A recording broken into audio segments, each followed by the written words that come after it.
Hello, listening squirrels. If y'all hear road noises or noises from outside, and this hairband's crazy, I've opened my back door, which is right across the hall right there, because my rug got wet from all the rain and me having the door open a little bit so I could do that. And so I'm trying to dry out my rug. Okay, we are on chapter 2.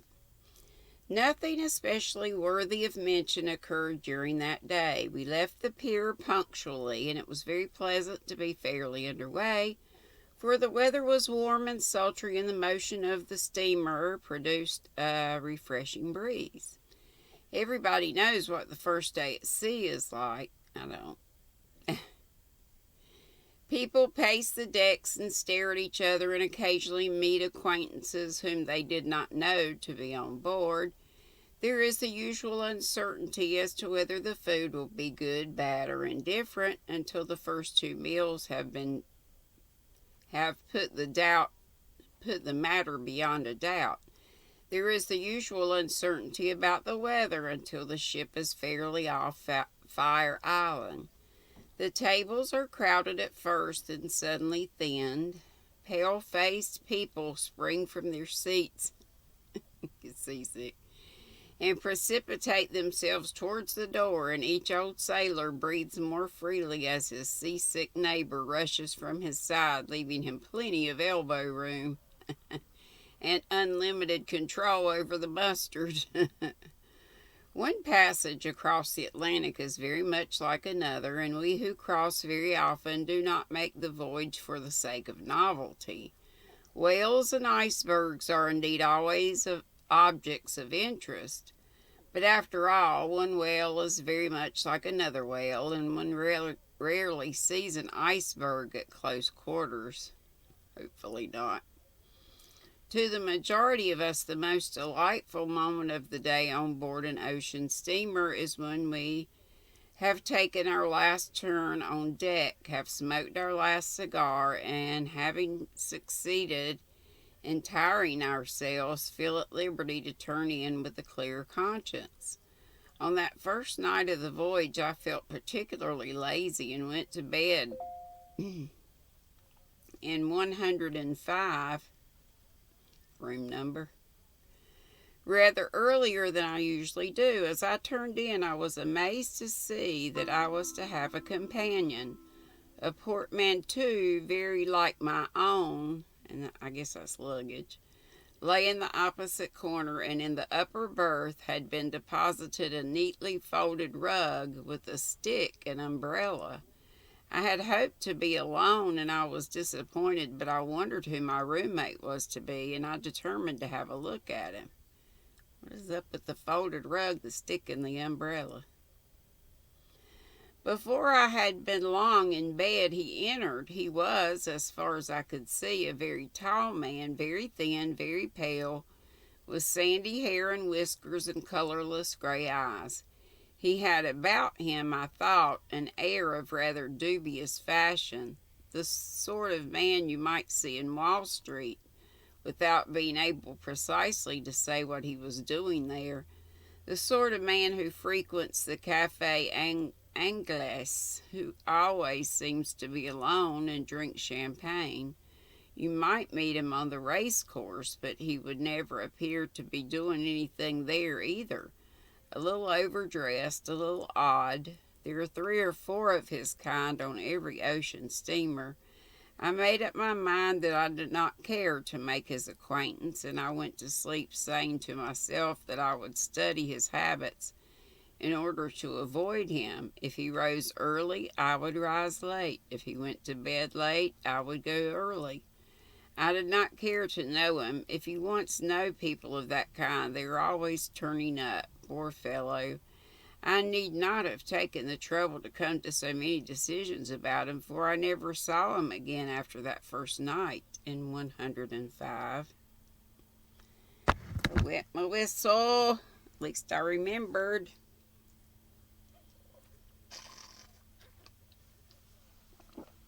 Sorry about the noise and the gulp. I was sleeping soundly when I was suddenly waked by a loud noise. To judge from the sound, my roommate must have sprung with a single leap from the upper berth to the floor. I heard him fumbling with the latch and bolt of the door, which opened almost immediately, and then I heard his footsteps as he ran at full speed down the passage, leaving the door open behind him. The ship was rolling a little, and I expected to hear him stumble or fall, but he ran as though he were running for his life. The door swung on its hinges with the motion of the vessel, and the sound annoyed me. I got up and shut it, and groped my way back to my berth in the darkness. I went to sleep again, but I have no idea how long I slept.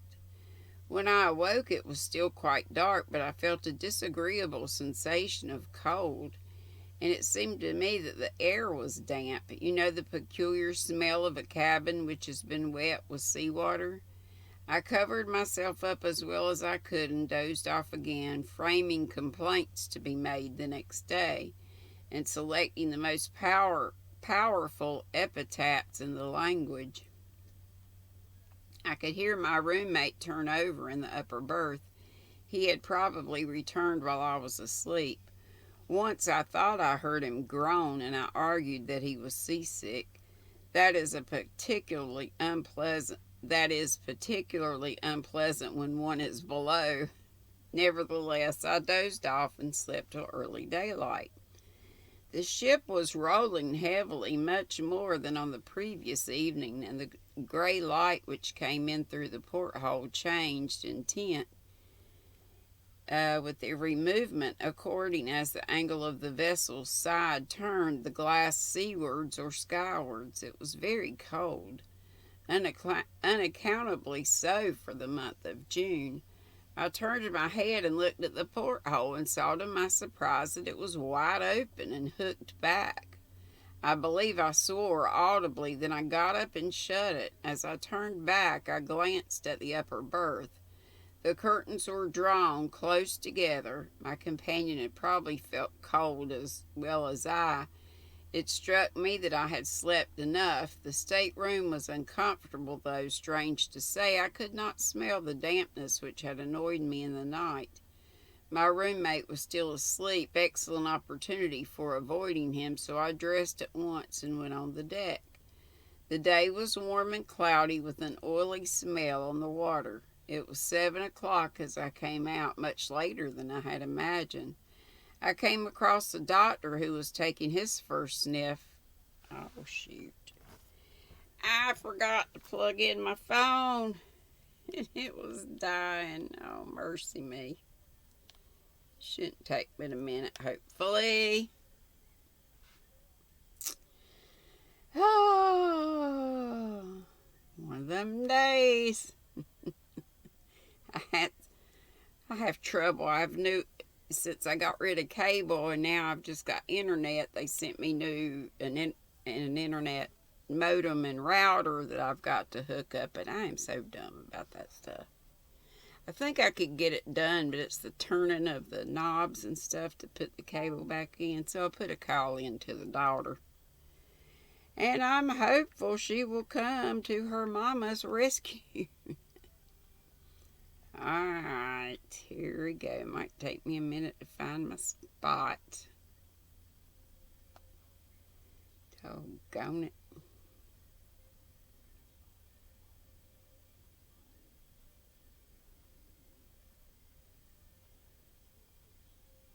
I got it. I'm just trying to find my place.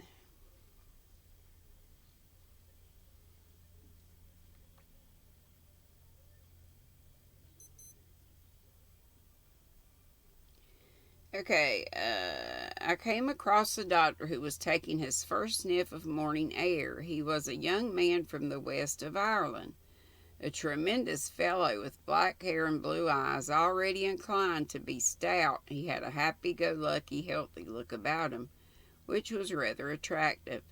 "Fine morning," I remarked by way of introduction. "Well," said he, eyeing me with an air of ready interest, "it's a fine morning and it's not a fine morning. I don't think it's much of a morning." "Well, no, it's not so fine," said I. "It's just what I call fugly weather," replied the doctor. Fugly. "It was very cold last night, I thought," I remarked. "However, when I looked about, I found that the porthole was wide open. I had noticed it when I went to bed, and the stateroom was damp too." "Damp," said he. "Whereabouts are you?" 105. To my surprise, the doctor started visibly and stared at me. "What's the matter?" I asked. "Oh, nothing," he answered. "Only everybody has complained of that stateroom for the last 3 trips." "I shall complain too," I said. "It has certainly not been properly aired. It's a shame." "I don't believe it can be helped," answered the doctor. "I believe there is something, well, it's not my business to frighten passengers." "You need not be afraid of frightening me," I replied. "I can stand any amount of damp. If I should get a bad cold, I'll come to you." I offered the doctor a cigar, which he took and examined very critically. "It's not so much the damp," he remarked. "However, I dare say you will get on very well. Have you a roommate?" "Yes, a deuce of a fellow who bolts out in the middle of the night and leaves the door open." Again the doctor glanced curiously at me. Then he lit the cigar and looked grave. "Did he come back?" he asked presently. "Yes, I was asleep, but I waked up and heard him moving. Then I felt cold and went to sleep again. This morning I found the porthole open." "Look here," said the doctor quietly. "I don't care much for this ship. I don't care a rap for a reputation. I tell you what I'll do. I have a good-sized place up here, and I'll share it with you, though I don't know you from Adam." I was very much surprised at the proposition. I could not imagine why he should take such sudden interest in my welfare. However, his manner as he spoke of the ship was peculiar. "You are a very good doctor," I said, "but really I believe even now the cabin could be aired or cleaned out or something. Why do you not care for the ship?" "We're not superstitious in our profession, sir," replied the doctor, "but the sea makes people so. I don't want to prejudice you, and I don't want to frighten you, but if you will take my advice, you will move in here. I would as soon see you overboard," he added earnestly, "as know that you or any other man was to sleep in 105. "Good gracious, why?" I asked. "Just because on the last 3 trips the people who have slept there actually have gone overboard," he answered gravely. The intelligence was startling and exceedingly unpleasant, I confess. I looked hard at the doctor to see whether he was making game of me, but he looked perfectly serious. I thanked him warmly for his offer, but told him I intended to be the exception to the rule by which everyone who slept in that particular stateroom went overboard. He didn't say much, but looked as grave as ever, and hinted that before we got across I should probably reconsider his proposal. In the course of time we went to breakfast, at which only an inconsiderable number of passengers assembled. I noticed that 1 or 2 of the officers who breakfasted with us looked grave. After breakfast I went into the stateroom in order to get a book. The curtains of the upper booth were still closely drawn. Not a word was to be heard. My roommate was probably still asleep. As I came out, I met the steward whose business it was to look after me. He whispered that the captain wanted to see me, and then scuttled away down the passage as if very anxious to avoid any questions. I went toward the captain's cabin and found him waiting for me. "Sir," said he, "I want to ask a favor of you." I answered that I would do anything to oblige him. Your roommate had disappeared, he said. He is known to have returned in early last night. Did you notice anything extraordinary in his manner? The question, coming as it did in exact confirmation of the fears the doctor had expressed half an hour earlier, staggered me. You don't mean to say he has gone overboard, I asked. I fear he has, answered the captain. This is the most extraordinary thing, I began. Why? He asked. He's the fourth one, then? I exclaimed. In answer to another question from the captain, I explained without mentioning the doctor that I had heard the story concerning 105. He seemed very much annoyed at hearing that I knew of it. I told him what had occurred in the night. What you say, he replied, coincides almost exactly with what was told me by the roommates of two of the other three. They bolt out of bed and run down the passage. Two of them were seen to go overboard by the watch. We stopped and lowered boats, but they were not found. Nobody, however, saw or heard the man who was lost last night, if he is really lost.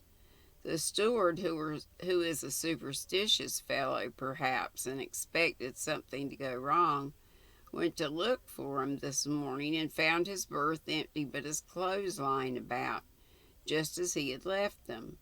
The steward was the only man on board who knew him by sight, and he has been searching everywhere for him. He has disappeared. Now, sir, I want to beg you not to mention the circumstance to any of the passengers. I don't want the ship to get a bad name, and nothing hangs about an ocean goer like stories of suicides. You shall have your choice of any one of the officers' cabins you like, including my own, for the rest of the passage. Is that a fair bargain? Very, I said, and I'm very much obliged to you, but since I'm alone and have the stateroom to myself, I would rather not move. If the steward will take out that unfortunate man's things, I would as lief stay where I am. I will not say anything about the matter, and I think I can promise you that I will not follow my roommate. The captain tried to dissuade me from my intention, but I preferred having a stateroom alone to being the chum of any officer on board. I do not know whether I acted foolishly, but if I had taken his advice, I should have nothing more to tell. There would have remained the disagreeable coincidence of several suicides occurring among men who had slept in the same cabin, but that would have been all. This was not the end of the matter, however, by any means. I obstinately made up my mind that I would not be disturbed by such tales, and I even went as far as to argue the question with the captain. There was something wrong about the stateroom, I said. It was rather damp. The porthole had been left open last night. My roommate might have been ill when he came on board, and he might have become delirious after he went to bed. He might even now be hiding somewhere on board and might be found later. The place ought to be aired and the fastening on the port looked into. If the captain would give me leave, I would see what I thought necessary were done immediately. Of course you have a right to stay where you are if you please, he replied rather petulantly. But I wish you would turn out and let me lock the place up and be done with it. I did not see it in the same light and left the captain after promising to be silent concerning the disappearing of my companion.